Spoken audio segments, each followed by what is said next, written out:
Okay, good afternoon everybody. This is lesson 3A. We are still continuing with economics. It is a pretty large lesson, and this is the second part of the same lesson. The lesson 3A in economics is a pretty large one, and we are today dealing with one large answer, the law of demand. जिस तरह previous lesson में बड़ा answer था, the law of diminishing marginal utility, वैसे इस पे भी exam में बड़ा आंसर आता है. तो इस बड़े 8 या 10 मार्क के आंसर में there are 4 to 5 parts. First is we have to give introduction to the law. Second, statement of the law. Third, a schedule और अ टैबुलर रिप्रेजेंटेशन. फोर्थ, उसका explanation. Then fifth, a graphical representation. Sixth, उसका explanation, and finally the seventh part is assumptions of the law of demand. तो ये एक 8 mark का या शायद 10 mark का answer.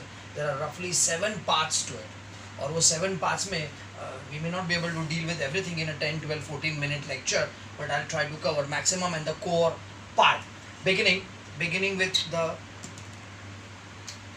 statement of the law.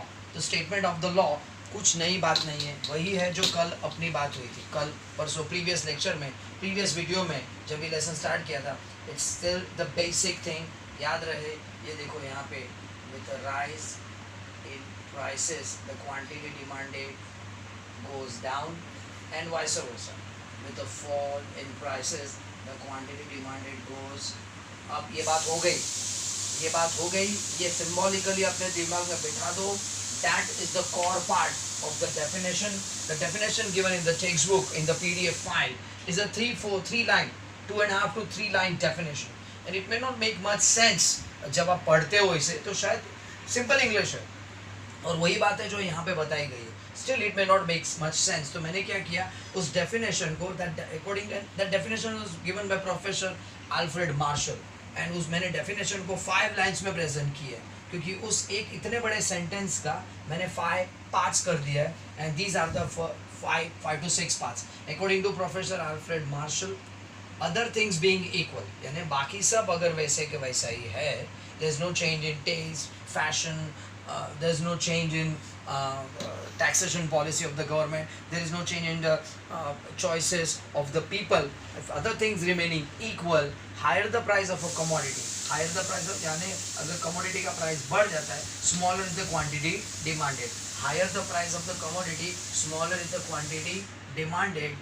And the other part, now the other part of the definition, जो इसका reverse है, lower the price of a commodity, larger is the quantity demanded. Lower the price of the commodity, larger is the quantity demanded.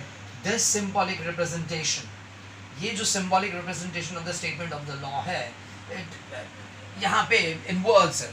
This is subjective, and in words, spoken words में, written words में, other things being equal, higher the price of a commodity, smaller is the quantity demanded, and lower the price of a commodity, larger is the quantity demanded. Simple Hindi में, अगर बाकी सब कुछ same है और अगर किसी पर्टिकुलर चीज़ का प्राइस नीचे जाता है तो उसका डिमांड बढ़ता है, and at the same time conversely अगर उस पर्टिकुलर चीज़ का प्राइस बढ़ता है तो उसका डिमांड थोड़ा कम हो सकता है या यूजुअली हो जाता है. Now the next part is the assumptions of the law. ये इसके पहले बात हो गई. assumptions are more like conditions, terms and conditions that apply. Unless those terms and conditions are satisfied, the law would not be applicable or the law would not work here, है ना. So first thing is constant level of income. अगर लोगों की income का level change हो जाता है, if the level of income goes up or down, say for example ये कोरोना का ज़माना है, the levels of income have gone down drastically. सबके income में बहुत फ़र्क आया है. ऐसे में अगर प्राइस कम हो भी जाता है तो भी लोग खरीद नहीं पाएंगे क्योंकि लोगों की इनकम ही कम हो गई. So the level of income should be constant. No change in the size of population. अगर रातों रात या बहुत कम समय में पॉपुलेशन में बहुत सारे चेंज, मैसिव चेंजेस आ जाते हैं, से फॉर एग्जांपल किसी पर्टिकुलर गांव का पॉपुलेशन कम हो जाता है या किसी पर्टिकुलर सिटी का पॉपुलेशन बहुत कम समय में बहुत बढ़ जाता है, ऐसे में with such rising population even if the prices keep rising the demand would not fall, क्योंकि there is a change in the population. ऐसा है. ये ऊपर के डेफिनेशन में स्टार्टिंग ही 4 वर्ड ऐसे, अदर थिंग्स रिमेनिंग इक्वल, और वही 4 वर्ड्स को यहाँ पे इनडायरेक्टली बता रहे कि भाई there should not be any change in the size of population, the prices of substitute goods should remain constant. ये कल परसों बात हो गई कि कई बार ये नोटिस किया जाता है कि गुड़ यानी कि जैगरी का suddenly there is a rise in demand, जबकि जैगरी का प्राइस तो उतना ही है। उसके बाद पता कब चलता है माइक्रो इकोनॉमिक स्टडी करके कि अरे भाई शक्कर का प्राइस बढ़ गया इसलिए गुड़ का डिमांड बढ़ा है। Prices of complementary goods should remain constant. Complementary मतलब ये कल बात हो गई, प्रीवियस वीडियो में ये बात हो गई। The goods which go together which things that go with it. से फॉर एग्जांपल अगर आइसक्रीम का प्राइस हद से ज़्यादा बढ़ जाता है तो कोन का डिमांड ऊपर नीचे हो सकता है। तो आइसक्रीम और कोन, अगर आप आइसक्रीम को स्टडी कर रहे हैं प्राइस को, तो कोन का प्राइस कांस्टेंट होना चाहिए, ऐसा है। Then no expectations about future changes in price. ये बात भी हो गई इसके पहले कि कई बार ऐसा होता है कि एक नॉर्मल वेजिटेबल जो मार्केट में 30 रुपीज़ kg मिल रहा है वो 30 से अगर 40-45 तक जाता है तो in a common situation, in an average situation, people should be buying it less.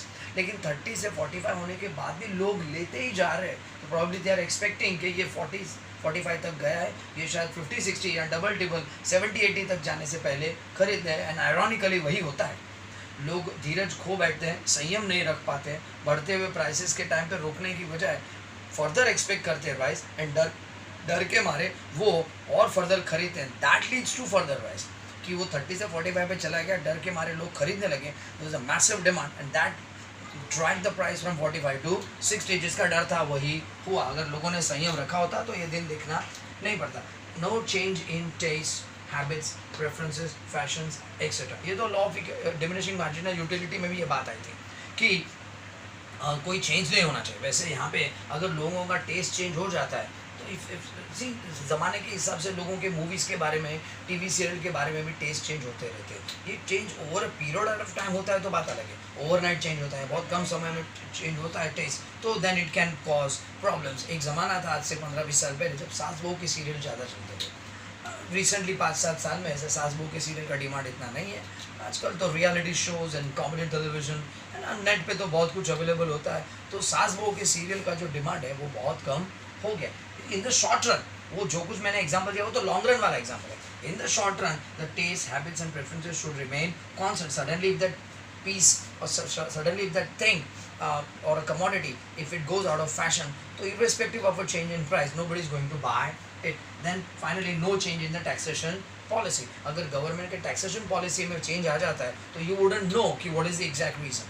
मैं उसके पहले भी बता रहा था कि sometime in some cases if the movie has a message, government उसको टैक्स फ्री बना देती है उस मूवी को, एंड उसके बाद जब ये मूवी हिट होती जाती है तो then it is difficult to find out और कम टू अ कंक्लूजन कि what is the exact reason of the movie becoming a hit. Was it because of it being such a definitely a good movie, or was it because the movie was suddenly made tax free, prices नीचे आ गए and more people are watching the movie? And further हमें answer में एक demand schedule देना होगा और फिर उसे एक्सप्लेन भी करना होगा। The demand schedule is nothing but a tabular representation of the demand data कि जब उस पर्टिकुलर प्रोडक्ट का प्राइस 50 था तो क्वांटिटी डिमांडेड वाज ओनली 1 क्योंकि 50 रुपये प्राइस था। जैसे उसका प्राइस थोड़ा नीचे गया तो जो भी बायर है या जो भी मार्केट से रिस्पॉन्स है, the quantity demanded went up, 1 से 2 हो गया। This is being applied here, ये राइट वाला। धीरे धीरे प्राइस नीचे जा रहा है 50 से 40 से 30 से 20 and quantity demanded is going up. This part of the definition is being graphical, tabular presentation में देख रहा है। तो प्राइस 50 से 40 से 30 एंड धीरे धीरे जब 20 प्राइस हुआ तो क्वांटिटी डिमांडेड 4 एंड फाइनली 10 हुआ तो 5। The next part is the demand curve. The demand curve is a graphical representation of the data above. याद रहे एग्जाम में जो कुछ आपके टेबल में दिख रहा है वही डेटा शेड्यूल में दिखना चाहिए, वही डेटा। And this is a graphical representation as usually. ये हमारा वाई एक्सेस जो वर्टिकल है वो वाई एक्सेस, जो हॉरिजॉन्टल है वो X axis. The vertical one is Y, horizontal is X, and as you can see it all starts from the left the origin, and on the vertical axis we have price which keeps coming with जो यहाँ पे नीचे नीचे कम हो रहा है, and on the horizontal axis we have the quantity demanded. ये बात हो गई इसके पहले के लेक्चर में हो गई कि ये जो इसका कर्व का रिप्रेजेंटेशन एंड मूवमेंट है वो ऐसा होता है कि जैसे प्राइस ऊपर जाता है तो क्वांटिटी डिमांडेड जो है वो नीचे लेफ्ट में टूवर्ड्स द लेफ्ट मूव करता है।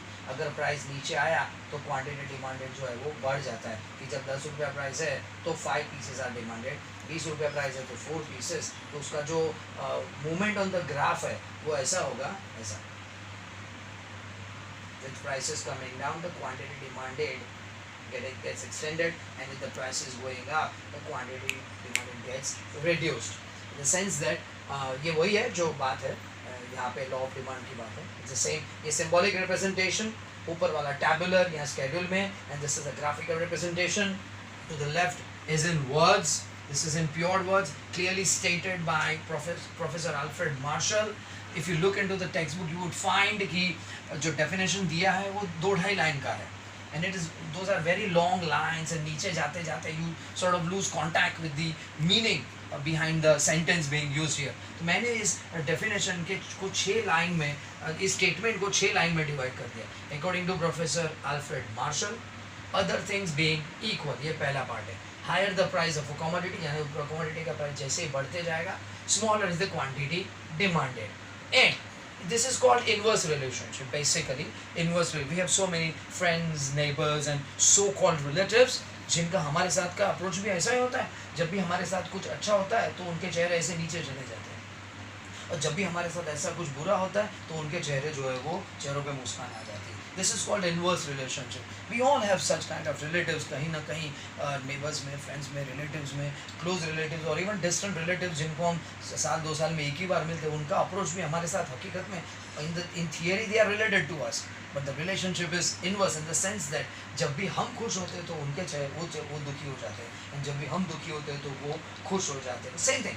Same thing यहाँ पे, other things being equal, higher the price of a commodity, smaller is the quantity demanded, and lower the price of a commodity, larger is the quantity demanded. जैसे ही price नीचे जाता है तो quantity demanded ऊपर, जैसे ही price ऊपर जाता है तो क्वांटिटी डिमांडेड नीचे। This technically is called inverse relationship. The best way to project an inverse relationship diagrammatically in a graph is a downward sloping curve, एक ऐसा कर्व जो नीचे जाता है, that to from left to right. ये आपके memory में डाल दो। This was our recap, this is actually a big answer, और ऐसे बिग आंसर्स गिन के कुछ 5 या 6 ही है, ज़्यादा से ज़्यादा 8 होंगे, एंड उसमें से this is one of the IMP answers. Hence इस पर्टिकुलर वीडियो के लिए ये पूरा एक आंसर ही कर रहे हैं। The next video hopefully comes very soon, शायद आज ही या कल, and that the third video from this lesson would wrap up the lesson